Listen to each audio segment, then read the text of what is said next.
کہ کچھ معذوری تو ایسی ہے جس کا تعلق خون کے ساتھ ہے، پیدائش کے وقت آپ کے ساتھ موجود ہوتی ہے، ٹھیک ہے، وہ ایک علیحدہ چیز ہے. لیکن ایکسیڈنٹ کے ذریعے یا کسی حادثے کے ذریعے فرد میں پیدا ہونے والی معذوری جو ہے وہ وراثت میں منتقل نہیں ہو سکتی ہے. اب یہ تو تھے قوانین توارث، ٹھیک ہے. اس سے پہلے ہم نے دیکھ لیا کہ جی زندگی کی ابتدا کیا ہے اور انسان میں موجود انسانی جسم کی ساخت کی نوعیت کیا ہے، پھر توارث کیا ہے اور قوانین توارث کیا ہے. اب دوسرا فیکٹر جو کہ فرد کی نشو و نما پر اثر انداز ہوتا ہے وہ ہے جی ماحول. اب ہمیں یہ دیکھنا ہے کہ جی ماحول کیا ہے اور ماحول کس طرح سے فرد کی نشو و نما پر اثر انداز ہوتا ہے. ماحول یا انوائرمنٹ ایک ایسی قوت ہے جو یہ فیصلہ کرتی ہے کہ کسی شخص کی استعداد یا توانائی کو کس حد تک بروئے کار لایا جا سکتا ہے. گویا ہم آسان پیرائے میں یہ کہہ سکتے ہیں کہ وراثت اس چیز کا فیصلہ کرتی ہے کہ فرد کی فطری استعداد یا توانائی یا قابلیت کیا ہوگی، ٹھیک ہے. اور ماحول کے ذریعے ہم یہ دیکھتے ہیں کہ اس استعداد، قابلیت یا توانائی کو کس حد تک استعمال میں لایا جا سکتا ہے، ٹھیک ہے. آسان زبان میں آپ یہ بھی کہہ سکتے ہیں کہ جی ماحول سے مراد در حقیقت آپ کے ارد گرد موجود چیزیں ہیں. آپ کے ارد گرد موجود ہر وہ چیز جو کہ آپ پر اثر انداز ہوتی ہے، آپ کو متاثر کرتی ہے، آپ اسے ماحول کا نام دے سکتے ہیں. ان ماحولی عوامل کو عموماً 3 حصوں میں تقسیم کیا جاتا ہے. یہ ہیں جی معاشرتی یا اقتصادی عوامل، دوسرا ہے سماجی اور تعاملی عوامل، اور تیسرا ہے جی مادی عوامل. معاشرتی یا اقتصادی عوامل. معاشرہ اور اس کے عناصر ایک فرد کے کردار اور رویے پر اثر انداز ہوتے ہیں. ایک فرد جس ماحول میں پیدا ہوتا ہے، جس معاشرے میں پروان چڑھتا ہے، اس معاشرے کے عقائد و رسومات، روایات، اقدار، عادات اور اطوار سے متاثر ہوئے بغیر نہیں رہ سکتا. اس فرد کی نگاہ میں ہر وہ شے اچھی ہے جسے معاشرہ اچھا سمجھتا ہے، اور ہر وہ چیز بری ہے جسے معاشرہ برا کہے.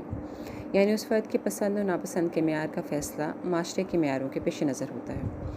خوشی اور غمی کے موقع پر وہ ان رسومات کی ادائیگی کو موزوں سمجھتا ہے جسے معاشرے کے افراد عام طور پر اچھا سمجھیں. عام طور پر ایک شخص وہی مذہب اختیار کرتا ہے جو عموماً اس معاشرے کے افراد کا ہو جس میں اس نے ہوش سنبھالا. اس کے مذہبی عقائد وہی ہوتے ہیں جو عام طور پر معاشرے میں ہوں. مثلاً اگر ایک شخص مسلمان معاشرے میں پیدا ہوا تو اس کے مسلمان ہونے کے امکانات زیادہ ہیں، اور اس کا توحید، رسالت اور آخرت پر عموماً اسی طرح ایمان ہوگا جیسے اس معاشرے میں عام لوگوں کا ہے. اس میں نے اقتصادی عوامل کی وضاحت پہلے کر دی تھی، ٹھیک ہے. اسے پھر دہرا دیتی ہوں کہ ہم جب یہ کہتے ہیں نا کہ معاشرتی یا اقتصادی عوامل، تو یہاں اقتصادی عوامل سے مراد ہے سیکھنے والی چیزیں، ٹھیک ہے. ایسی چیزیں جو آپ نے اپنے ارد گرد موجود لوگوں سے سیکھتے ہیں، ٹھیک ہے. یہ لفظ کسب سے نکلا ہے، یعنی سیکھنا یا حاصل کرنا. تو وہ تمام تر چیزیں جو آپ اپنے ارد گرد موجود لوگوں سے سیکھتے ہیں انہیں آپ معاشرتی یا اقتصادی عوامل کہتے ہیں. اور لازمی سی بات ہے کہ انسان ایک معاشرتی حیوان ہے، وہ معاشرے میں رہتا ہے، معاشرے کے لیے رہتا ہے، ٹھیک ہے. تو جو کچھ بھی اپنے ارد گرد لوگوں کو کرتا دیکھتا ہے وہ چیزیں اس کے اوپر اثر انداز ہوتی ہیں اور اس کی شخصیت کی بنیاد میں ان چیزوں کا حصہ ہوتا ہے. اچھا، دوسرا پوائنٹ ہمارے پاس ہے سماجی اور تعاملی عوامل. اب اگر غور کریں تو ایسا لگتا ہے کہ دونوں چیزیں ایک جیسی ہی ہیں، ٹھیک ہے. معاشرتی اقتصادی عوامل یا سماجی اور تعاملی، معاشرہ اور سماج ایک جیسی چیزیں محسوس ہوتی ہیں. ڈفرینس صرف یہ ہے کہ معاشرتی عوامل جو ہیں وہ وسیع پیمانے پہ ہم بات کر رہے ہیں، یعنی ہمارے ارد گرد ہمارا گلی محلہ، ہمارا شہر، ہمارا ملک اور پھر بین الاقوامی دنیا، یہ سب ہمارا معاشرہ ہے. تو یہ ایک وسیع پیمانہ ہے. لیکن جب ہم سماجی اور تعاملی عوامل کی بات کرتے ہیں تو یہ ایک محدود پیمانے پر کسی بھی فرد کا تعلق اپنے ارد گرد موجود جن لوگوں کے ساتھ ہوتا ہے اور روزانہ کی بنیاد پہ، ٹھیک ہے، ان کے ساتھ اس کا میل جول ہے، رشتہ ہے، تعلق ہے، روابط ہیں، وہ لوگ اس کی عادات و اطوار پر اثر انداز ہوتے ہیں. تو اس طرح سے جو سیکھ فرد حاصل کرتا ہے اسے آپ سماجی یا تعاملی عوامل کہتے ہیں. تعامل کا لفظ ہے انٹریکشن کرنا، یعنی باہم میل جول یا رابطہ قائم کرنا لوگوں کے ساتھ. انسان معاشرے میں رہنا پسند کرتا ہے. وہ جن لوگوں سے ملتا ہے ان کا اثر قبول کرتا ہے. وہ اپنے بہن بھائیوں، ہم جولیوں اور ہم مکتبوں سے ملتا ہے اور ان کے ساتھ تعامل میں اثر قبول کرتا ہے. اس کی عادات و اطوار، اس کی سیرت کی پوری تشکیل اور کردار کی تعمیر میں ان لوگوں کا رنگ ہوتا ہے جن کے ساتھ اس کا ملاپ رہا ہے. تیسرا پوائنٹ ہے جی مادی عوامل، یعنی میٹیریل اور ٹھوس چیزیں. ماحول میں مادی اور طبعی عوامل بھی انسان کے کردار اور رویے پر اثر انداز ہوتے ہیں. میدان، پہاڑ، دریا، درخت، پودے، جانور، غرض کے وہ ساری اشیاء جو ایک فرد کے ماحول میں پائی جاتی ہیں اس کی تعمیر سیرت اور تشکیل کردار میں ایک اہم کردار ادا کرتی ہیں. جنگل میں پیدا ہونا اور پیدا ہونے اور پروان چڑھنے والا شخص اس شخص سے کسی حد تک مختلف ہوتا ہے جو ایک پر رونق شہر میں پیدا ہوا اور اس کی رنگینیوں میں جوان ہوا۔ یعنی ہم یہ کہہ سکتے ہیں کہ ماحول میں موجود مادی عوامل کا اختلاف فرد کی شخصیت کی تشکیل میں مختلف رنگ میں ظاہر ہوتا ہے۔ ایک استاد کے لیے یہ جاننا بہت ضروری ہے کہ معاشرتی عوامل ایک فرد کی شخصیت پر اثر انداز ہو کر اس کے رویے میں کیا تبدیلی لاتے ہیں۔ اسکول کا موضوع ماحول، اعلیٰ درسی کتب، مدرسے کی روایات، نظم و نسق اور ہم نصابی سرگرمیاں، جدید اور بہتر طریقہ ہے تدریس طلباء کے لیے بہتر معاشی ماحول فراہم کرتے ہیں جن سے تہذیب انسانی ہوتی ہے اور طلباء اچھے انداز اور طور طریقے سیکھتے ہیں۔ استاد کے لیے بھی یہ ضروری ہے کہ وہ اپنے شاگردوں کی تربیت میں بہتر طریقہ ہے تدریس کو عمل میں لائے اور موزوں اور سازگار ماحول مہیا کرنے کی پوری سعی کرے، ٹھیک ہے۔ یعنی استاد کی ذمہ داری ہے کہ وہ بچوں کے لیے ایک بہتر ماحول پیدا کر سکے اور اس کے لیے ہر ممکن کوشش کرے، کیونکہ ایک بہتر ماحول ہی بچے کی شخصیت کی تعمیر میں معاون و مددگار ہو سکتا ہے۔ اچھا، اب یہاں جو بات قابل ذکر ہے وہ یہ کہ توارث اور ماحول دونوں ایک فرد کی نشو و نما بالغی پر اثر انداز ہوتے ہیں، ٹھیک ہے، لیکن اب ان کا کیا ہوگا، پرسنٹیج کیا ہو سکتی ہے؟ کیونکہ بعض لوگوں کو یہ لگتا ہے کہ جی وراثت زیادہ اہم ہے، یعنی وہ خوبیاں جو اپنے والدین سے لے کر آتے ہیں وہ زیادہ اہم ہیں، جبکہ بعض لوگوں کا یہ خیال ہے کہ نہیں، ماحول زیادہ اہم ہے۔ بلکہ واٹسن کا تو یہ خیال ہے کہ آپ مجھے بچے کو میرے حوالے کر دیں تو آپ جیسا چاہیں گے میں اسے ویسا بنا دوں گا۔ یہ دونوں فیکٹر اگرچہ اپنی اپنی جگہ اہم ہیں، لیکن ہم ان میں سے کسی ایک کو بھی نظر انداز نہیں کر سکتے۔ ہم یہ نہیں کہہ سکتے کہ ایک اہم ہے تو دوسرے کو خارج کر دیا جائے، ایسا ممکن نہیں ہے۔ دونوں چیزیں اپنی جگہ اہم ہیں۔ جیسے ہم یہ کہہ سکتے ہیں کہ ہر بیج میں قدرتی طور پر ایک درخت بننے کی صلاحیت موجود ہوتی ہے، ٹھیک ہے، اور لیکن اس کے ساتھ ساتھ اسے مناسب ماحول درکار ہے، ٹھیک ہے، اسے پانی چاہیے، اسے کھاد چاہیے، اسے سورج کی روشنی چاہیے، اور جب یہ چیزیں میسر ہوتی ہیں تو وہ جو درخت بننے کی صلاحیت اس کے اندر موجود ہے وہ ابھر کر سامنے آ جاتی ہے اور وہ بیج جو ہے ایک تناور درخت بن سکتا ہے۔ جبکہ اس کے برعکس اس میں صلاحیت تو موجود ہے، لیکن اگر اسے مناسب ماحول میسر نہیں آتا تو اسی صورت میں وہ ایک بھرپور درخت بن کے سامنے نہیں آ سکتا ہے۔ چنانچہ ہم یہ کہہ سکتے ہیں کہ انسانی صلاحیتوں اور خصوصیات کا حساب بھی کچھ اسی قسم کا ہے کہ قدرتی طور پر صلاحیت موجود ہوتی ہے، ماحول ان خوبیوں یا صلاحیتوں کو پالش کرنے کا کام کرتا ہے۔ ہم کہہ سکتے ہیں کہ وہ خوبیاں جو ایک فرد کو وراثتاً ملتی ہیں ان پر تو کسی کا بس نہیں ہوتا، مثلا رنگت، قد کی لمبائی، لیکن ماحولی عوامل میں موزوں تبدیلیاں لا کر بچوں کی تربیت میں مناسب کردار ادا کیا جا سکتا ہے۔ مثلا قد کا تعین تو وراثتاً ہو چکا ہے، لیکن تربیت جسمانی کے ذریعے سے ایسے عوامل کو روکا جا سکتا ہے جو قد کی بڑھوتری میں حائل ہوں، اور مناسب طبی سہولتیں مہیا کر کے جسم کی موزوں نشو و نما کی جا سکتی ہے۔ ہاں، یہ سمجھنا ضروری ہے کہ تربیت جسمانی کے ماحولی عنصر کے ذریعے سے قد کی نشو و نما میں اس سے زیادہ اضافہ ممکن نہیں جس کا تعین نطفے کی تشکیل کے دوران ہو چکا ہے۔ یہاں جو بات سمجھنے کی ہے وہ یہ کہ صلاحیتیں تو قدرتی طور پر وراثت میں فرد میں منتقل ہوتی ہیں، ٹھیک ہے، ماحول ان صلاحیتوں کو پالش کرتا ہے، لیکن ماحول ان صلاحیتوں کو صرف اس حد تک پالش کر سکتا ہے جتنے کی گنجائش موجود ہے، ٹھیک ہے۔ یعنی اگر ایک فرد میں قدرتی طور پر یہ